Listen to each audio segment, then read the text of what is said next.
Welcome to Rethink, the Financial Advisor Podcast. My name is Adam Holt. And this is Derek Notman. We are your hosts, both veteran advisors and fintech CEOs who challenge the status quo, question everything, and have fun doing it. Hear honest commentary on the challenges facing advisors today. And be part of a community where we can all rethink the profession. Now on to our episode.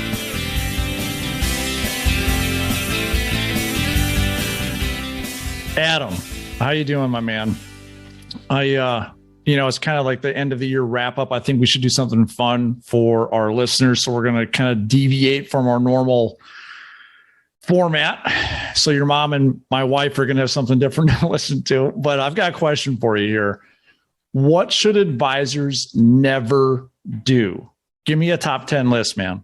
You want all 10? I want all 10, but let's break them out. We're gonna have a little bit of fun. Let's talk about each one here. All right, you ready? Here we go. If you're an advisor, number one, don't sleep with your clients. What else do you want to know? You want to know? Well, why? What do you mean? They tell me like don't sleep with your clients. Like it's kind of a bold statement. Yeah, well, I'm sure compliance doesn't like it, but I would say if they care these days. Do you have to disclose that as an OBA? An OBA? I guess if there's compensation between you, perhaps. It actually depends on how many hours you can dedicate to that. This is true, right? Yeah. Right. Otherwise, you don't need to disclose it on your U4. No, what do you mean? What I meant. What do you mean? Well, I think that advisors should not work with their family.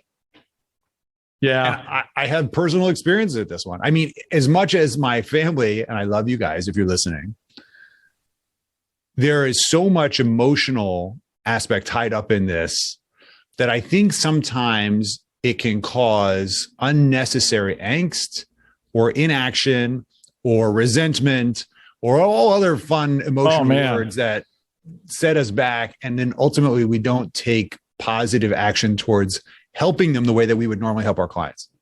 You can't be objective like you would with someone you're not sleeping with. Right. Well, I mean, you don't sleep with all members of your family. No. We sleep in the same house, let's say, right? Or, exactly. Whatever. Yeah. Exactly. I think you're spot on. Like I didn't, because of how I started, I was halfway across the country from any family. When I started, I didn't work with anyone. I didn't work with any of my family members until like 3 or 4 years in. And I am so grateful that I didn't, because it does get super messy. It can get really messy. Like family get-togethers are not the same anymore. You're so right. I mean, obviously, if you were a better financial advisor and you gave them better returns, then maybe they wouldn't resent you so much. But look, when we talked about insurance placement and when that was treated like a commodity, it's like, can you help me? Yeah, I think almost it's more mechanical, right? I can certainly place, or my team can go find out the best products for you. Sure. They're happy to help you and do that stuff. Because the challenge is that when you're the financial advisor in the greater family, you're looked at as basically being a resource. It's like having a doctor in the family, right? You got something wrong with you. Instead of calling your doctor, you call the family member like, hey, Uncle Joe, we've got this, sty. What do we do? And I think that's more comfortable. But when we talk about finances, it can be really awkward. And I have also found the opposite, Derek, which is sometimes family members that really need help, they don't think they can come to you or should come to you, and it gets all awkward. So the question is I don't mean to say that we shouldn't help our own family, right? We should take our knowledge and apply it to our own home. And of course, the people we care about. That doesn't mean we should have a business relationship with them. Yeah, you can help without selling them, right? That's what I mean. Yeah, I'd rather be an advocate to my family and say, listen, I think that recommendation is good or garbage, and I wouldn't do it this or ask this question. I literally was on the phone with my aunt the other day, walking her through how she should structure parts of her estate but she never felt comfortable talking to anybody. It wasn't until I created a space to say, I'm happy to help you. And it's not a business. I'm just going to help you. Just help that. Yeah. So that's my first recommendation. I see advisors creating a bunch of weirdness that they could probably avoid. And what I've done in most recently is when I have somebody says, well, I don't trust anybody but you, I say, listen, here's who I trust. Here's who manages my money. And then I refer them to someone who I know is going to look out for them. I think that's really good. So what's on your list? I want to hear what's on your list. Top 10. I've got a list here. We can maybe bounce around a little bit, but well, I would say, like, and this is an old statement I heard from, I can't remember where I heard, but clients don't care how much you know. They just don't care until they know how much you care about them, right? So, like, stop pontificating, stop showing off your credentials, stop, all of those things. Like, they don't care until they know how much you care about them. And how do they know that you care? You listen. You listen. You just shut up. All right. Just shut up and listen. Just please listen and ask probing questions. Don't ask yes or no questions. Don't ask how much is in your 401k. You can get to that later, but listen. Just listen. Ask open-ended questions. Let them talk. Wait a minute. Come on, Derek. I mean, how am I supposed to tell them how smart I am and how much and how much I'm worth, why they should pay me 1%? And unless I tell them, and they're not going to know to ask these questions, I got to show them how smart I am. They don't care, Adam. They don't care. No, not right now. Not at the beginning. They will. Once they know you care, they're going to be like, damn it, Adam, show me everything you know. I trust you now, and you better be able to help me because I thought you could, but let's go. Yeah. But, I call this same team, man. Remember when we were playing playing ball or something where as kids, and you're both going for the ball and then you're like struggling, you're fighting somebody who's on your team for like, my same team. That required you actually have to look up, recognize, oh, that's right, we're working on the same team. Let me back off and you take the ball and then pass it to me, right? So whatever game sport you're talking about, the same team means we're on the same side. It's hard for clients to know that you guys have the same agenda. If you don't know what my goals are, you're not going to help me get there unless we know we have an agreement. This is the goal. So you got to talk about goals first. What's the passions? What are the deal breakers? What are you really uncomfortable with? What do you want to see more out of your advisor? And that really takes, of course, a caring, empathetic approach, right? We just talked to George Kinder about this. Do you remember what he said? Oh, it was all about listening. It was all about listening. That was his biggest thing. If you haven't listened to that episode, please do, because brilliant man with some really great insights. But that's it. That's all true. It. You know, a simple tactic I learned when I used to be a brick and mortar advisor. And if you still are just a brick and mortar advisor, please rethink that. We have a podcast episode all about it. But what I used to do in my office is I would not have your traditional desk where it was sitting across from each other, because that's more almost adversarial. It's not same team. I had a round table that I would have all my meetings at, where now we're on the same side of the table. It's simple. Wait a minute. It's round. How could you be on the same side? I sat right next to him, man. I sat right next to him. I had to do geometry with my 10-year-old. Now I know there's no sides on a circle. So that's it. Calling your BS there. Yeah, I have a little bit of that. I did the same thing though. I mean, I didn't have a round table. I actually had a trapezoid. No, I had sorry, it's still top of mind. I had a rhombus table. Did you have a cylinder? Yeah, right. I don't know where you sit around a cylinder, but okay. I had you could tell this is the end of the year podcast because we're both just like literally just exhausted. I actually had the non-office office from a strategic coach concept, right? Which is literally just one big conference room too. So I agree. Clients, they want to know that you're on their team. What can we do to help, clients? I don't think we have to lead with, look how smart I am. Look at this team is so big and we've got all these expertise. I think that if they're already there talking to you, they probably already know that. But It doesn't mean we have to create more space. We're asking questions that they can just talk 80, 90% of the time. So we can listen and see if it's the right fit, as well as understand what their real core values and needs are. That's it, man. It's a reminder. I know most of you in advice are already doing this, but it's a reminder again, just to take an extra pause and just listen. Make space. Make space for people to talk. I think that's really important. I love that. All right. It doesn't work in a podcast, by the way. Making space like that. We've got a lot of space between us right now, Adam. it's true about 3,000 miles. Yeah, I don't know if it's enough. It's clearly not working, by the way. That's not working. That's right. So all right, great. What's the third one? I want to know. Okay, all right, give us another one here. All right. So here's the thing. Jargon is for jerks. Jargon is for jerks. What is that? Well, what is that? Well, we have seen, and maybe this kind of goes along with number 2, which is we got to remove intimidation from this process, right? We got to make it more accessible, easier.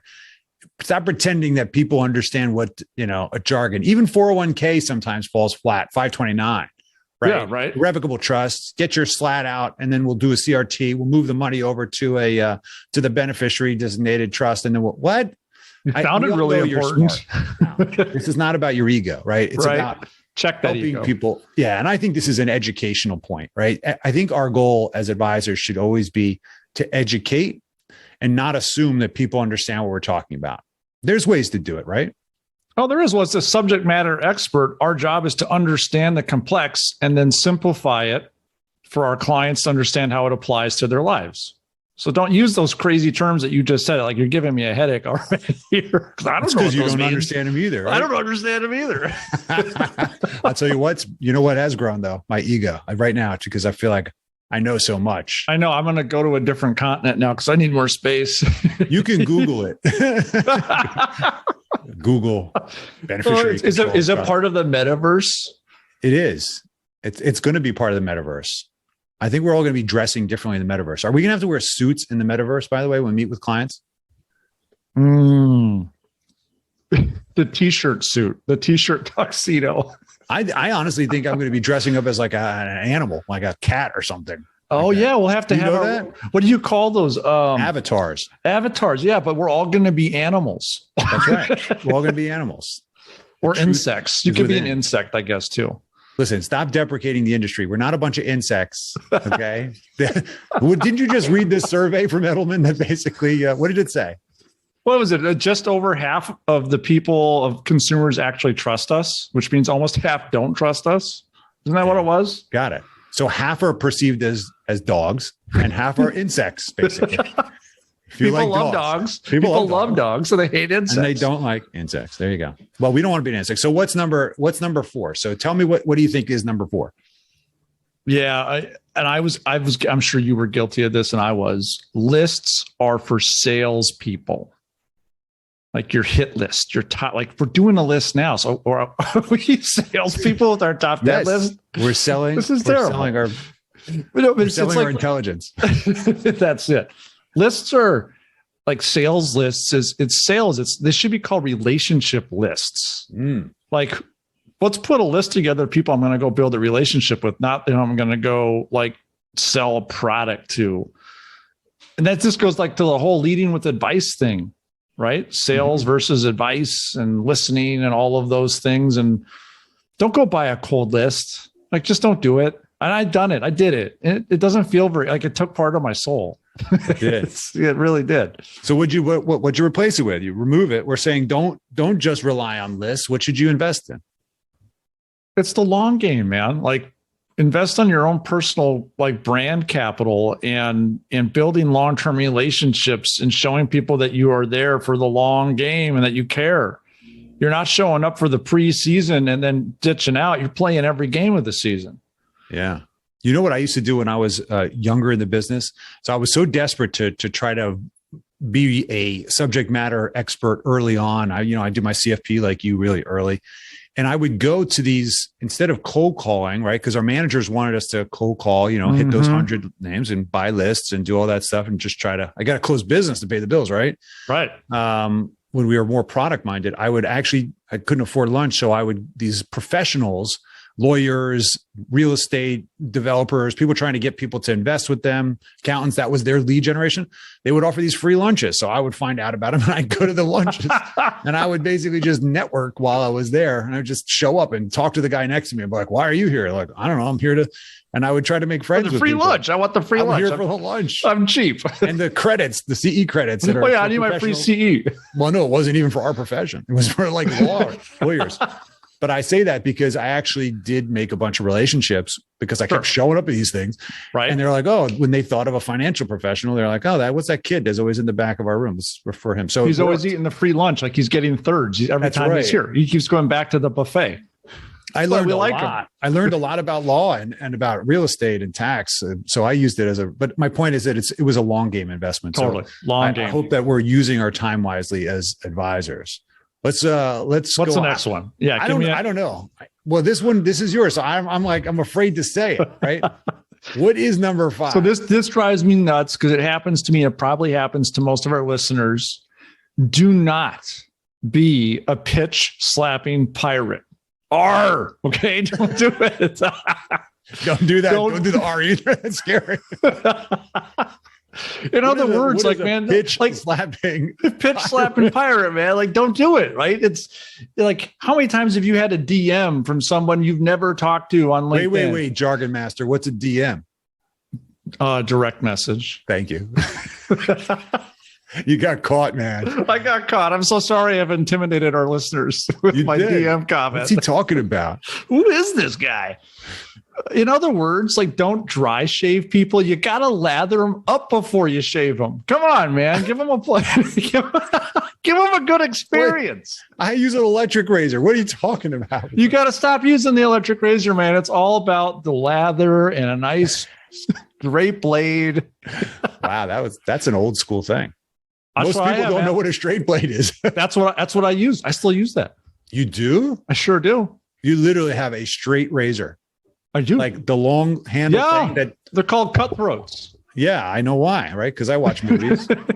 But dude, like, other than my stash, I can't grow any facial hair, so I cut like one hair with it. Oh, well, that's pretty. You look and sound cool from using a straight razor. And do you lather your face for your one hair? I do, my entire face, because it makes me feel more manly. My forehead, my eyebrows, the whole thing. Your eyebrow. This is what advisors shouldn't do. Advisors shouldn't so don't do that, right? Don't do a podcast either. Well, all right. But what does that mean, though? So it doesn't feel good, man. Like, who likes being pitched cold? Like what? Give me an example. What's an example of a cold pitch? So LinkedIn, you see someone changes jobs or they just retired, right? We see those notices. Yeah. And you're schlepping product and you're like, oh man, Joe just retired. I'm going to get that 401k. And you send Joe a message. You've never talked to Joe in your life. You've never direct message Joe in your life. You've never engaged with any of their content in your life, but now you're sending them a DM. Hey, Joe, we have some of the same connections, right? Love the work you're doing. Notice you just retired. Would you like to roll your 401k over to me? Like, I bet it works. I bet it works sometimes. But boy, does it build negative reputation. Yeah, a blind squirrel finds a nut once in a while, right? Okay. Yeah. It doesn't feel good. People are buyers. People want our help, but they want to do it with a trusted source, someone that they know, there's a relationship, all of that stuff. So please get some lather. Go buy some lather. I hear you. Although, it's funny because I know that this technique works for some people because I get 20 of these a day. So I guess it's working, as you said. But I have to admit, it's a real negative for me to receive these because it's, there's these canned ones, which is, I'm looking to expand my network. Would you please LinkedIn with me? I'm like, get what? So you can solicit to me? And that it's a known solicitation. Exactly. Like I don't have anything in common with you. Every one of those LinkedIn messages requesting connection should be personal. Tell me why you want to connect specifically. What's in it for me? Don't tell me what's in it for you. Like it's becoming table stakes. But why it matters, Derek, I think, is because when advisors start building their reputation, it starts happening. Mm-hmm. Eventually you kind of, I think you're basically just knocking out your potential marketplace by being, I don't know. You're burning bridges. You're burning bridges, right? Yeah, that reputation will precede you at some point. Yeah. I've seen others call people out and like even share the DMs as a post. Oh, right? No way. Yeah, man. Like you don't want to be that person. It's in writing. Yeah, it's in writing now. Like this, just be careful. Got it. All right. So you ready for number 6? Yeah, let's hear it. All right. Advisors, don't say it's good enough. What do you mean? What do you mean? Well, look, I see lots of advisors. We talk to so many of them, and they have a website they put up in 2015, and they're like, it's good enough. It does the trick. And one of the things that we have seen again and again is that your digital presence has to be on point today, because so many people we've talked about in prior podcasts are actually checking you out, even though you don't know about it, right? They're going and inspecting your work. It's like literally saying, teacher, I'm going to submit this C-level work, and she's going to repost it everywhere for everyone to see forever. In other words, the digital presence never goes away. So everything we've done and created has to be preeminent, because nothing's neutral to preeminent. So you can imagine if your website is 2015, guess what they think like your services are going to be like? 2015 or maybe barely. Older. Right. Yeah, maybe barely, worse. Right. Right. Because clearly you don't care. And so someone who doesn't care about how they're perceived in terms of how their customers are going to look at them is like, it's like walking into somebody's, messy, cluttered hoarder room. Like, I don't know if I want you to manage my money. Or even like a new restaurant that's supposed to be good, but you got maggots and cockroaches running around. Geez. Like, just the wallpaper's ugly. What are the maggots? What are you talking about? How about a restaurant, a fish restaurant that has carpet? Like I can't eat there. You know how many times fish is spilled on the floor? That's just and that bad, carpet man. just stinks. And I'm like, why wouldn't you replace the darn carpet? Not replace it. Get rid of it. Put in. Sorry, they should replace it. Put in something where maggots can grow. Right. Maggot unfriendly spot. Maggots. That's hilarious. What kind of restaurants do you have in California? There's some questionable ones. Cool. What's number 7? All right. Give us number 7, Derek. All right. Don't be a one-trick pony, right? One product does not solve every client's financial problem. Right? Have you heard of the Cadillac of CDs, Adam? Have you heard of the rich man's Roth? Wait, what are those things? Those sound awesome. I want that. Don't they sound amazing? Like I would want one of those. What? And so don't be like, oh man, there was this guy. He used to call himself the VUL King. VUL King. Yeah. Why? Because everybody got indoctrinated with the VUL. Yeah, that's it. That was all that's all he sold. Like, I'm the VUL King. Everyone buys it from me. Yeah. Don't do that, because not every product solves every problem. That's like saying like my vitamins will cure every ailment I've ever had or will have. It doesn't work that way. Wait, you mean the vitamins that you told me to take are not going to? Dude, I got a referral payment on selling you that. That's right. Isn't that it's my affiliate link. It's amazing what compensation will do. You want to retire? Buy an annuity. You want to stay for college? Buy an annuity. You want to have some liquidity reserve? Buy an annuity. What? Overfund permanent life insurance. One product does not solve every problem.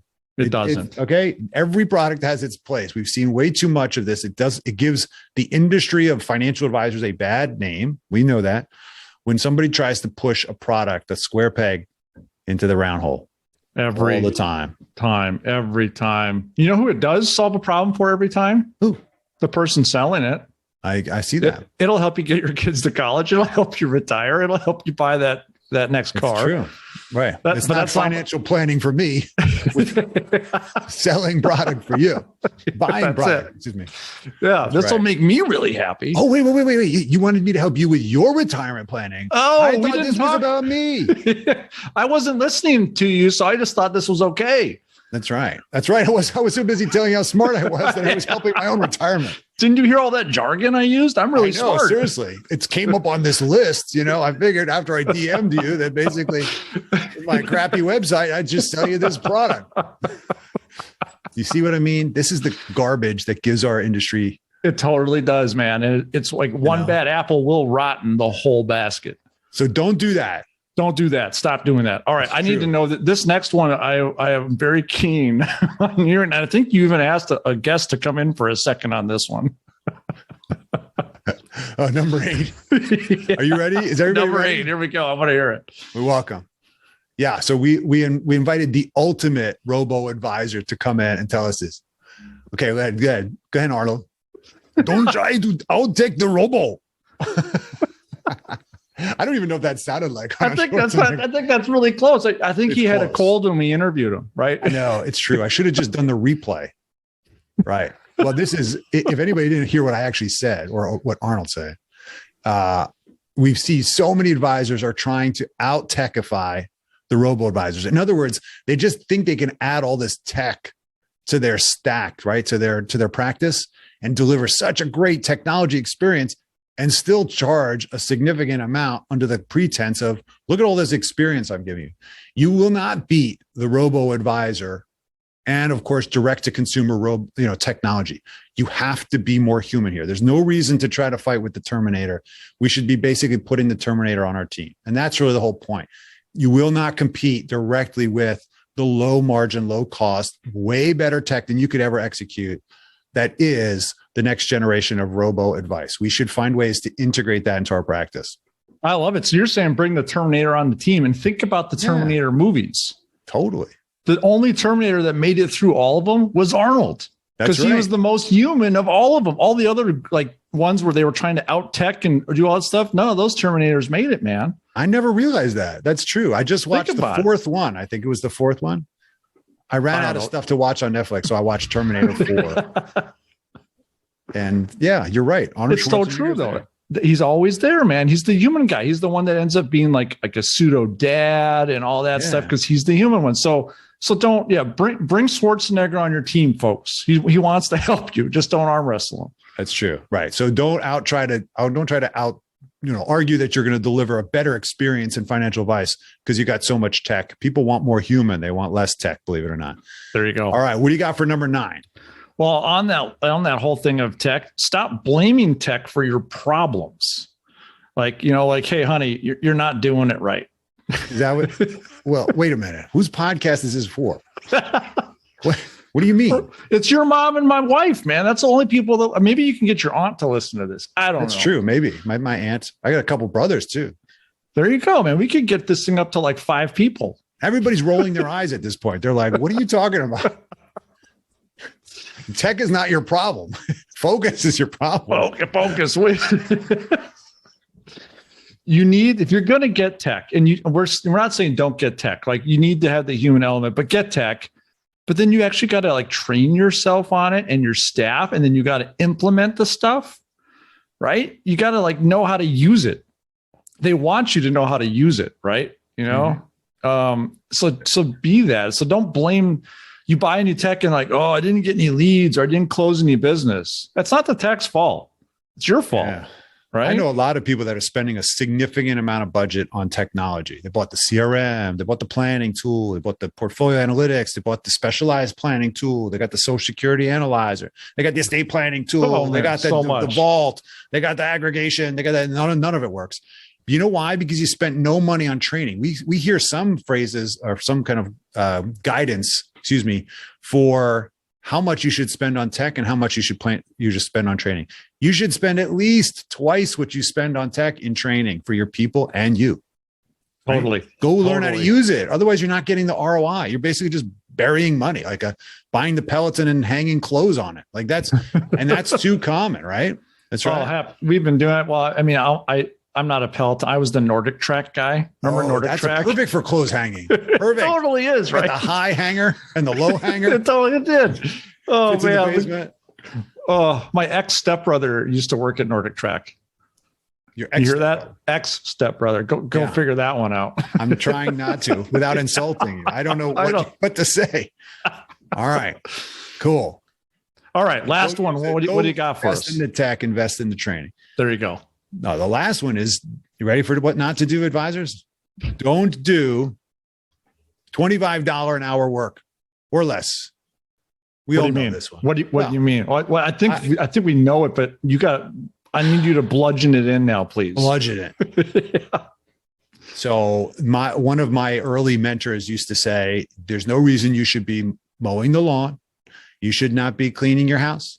You should not be doing your paperwork. You should not be doing photocopies back when we had photocopies. You should not be making phone calls, answering the phone calls, scheduling your meetings, anything, unless you love any of those things, by the way. He said that unless you really love mowing the lawn and getting on your tractor or whatever you do, then, okay, unless you should not be doing that work, because you should be doing $100 an hour work.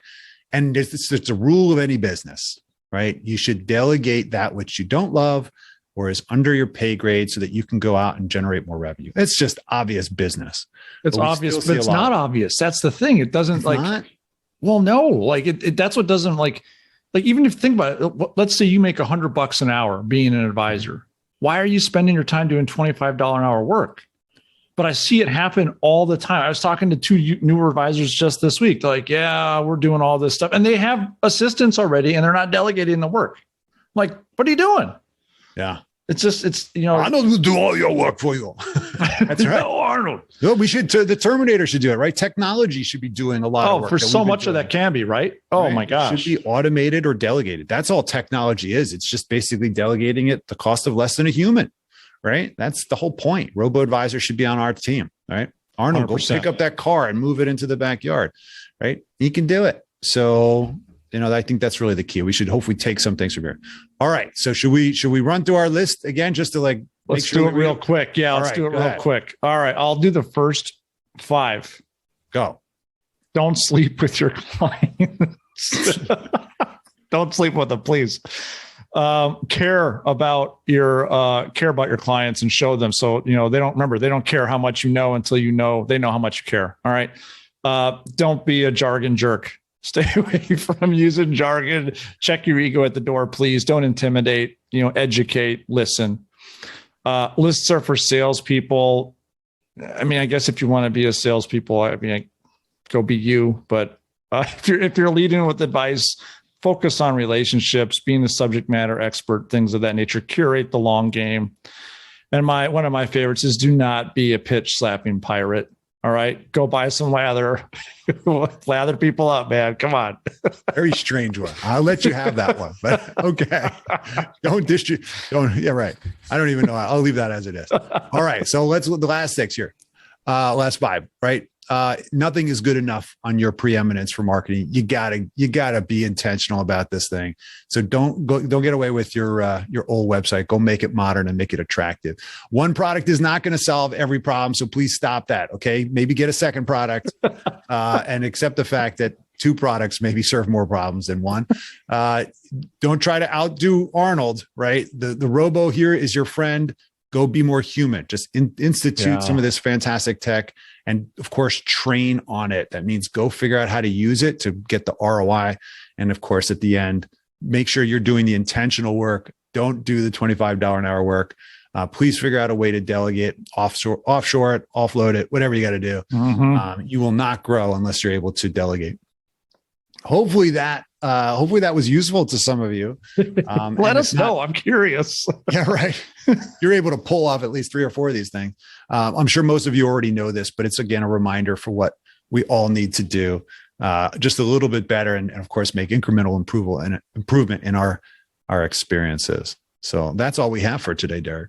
I thought it was a lot of fun. It's a little, change. We're wrapping up the year, and hope you all have awesome holiday season, and that you're playing this episode. I think you should take the earbuds out and put your Bluetooth speakers on, because everyone in your household, while you're having your holiday meal, should listen to this episode.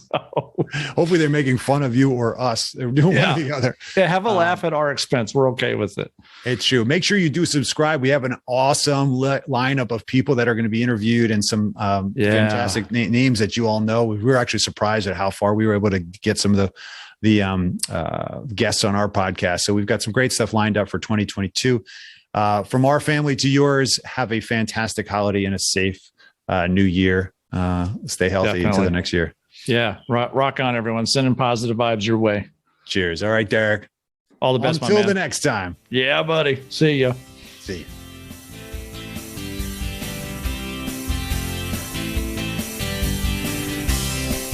Thank you for listening to Rethink, the Financial Advisor Podcast with Holt and Notman. Be sure to subscribe now and join the ongoing conversation. The information covered and posted represents the views and opinions of the guest and does not necessarily represent the views or opinions of Asset Map or Connector. The content has been made available for informational and educational purposes only.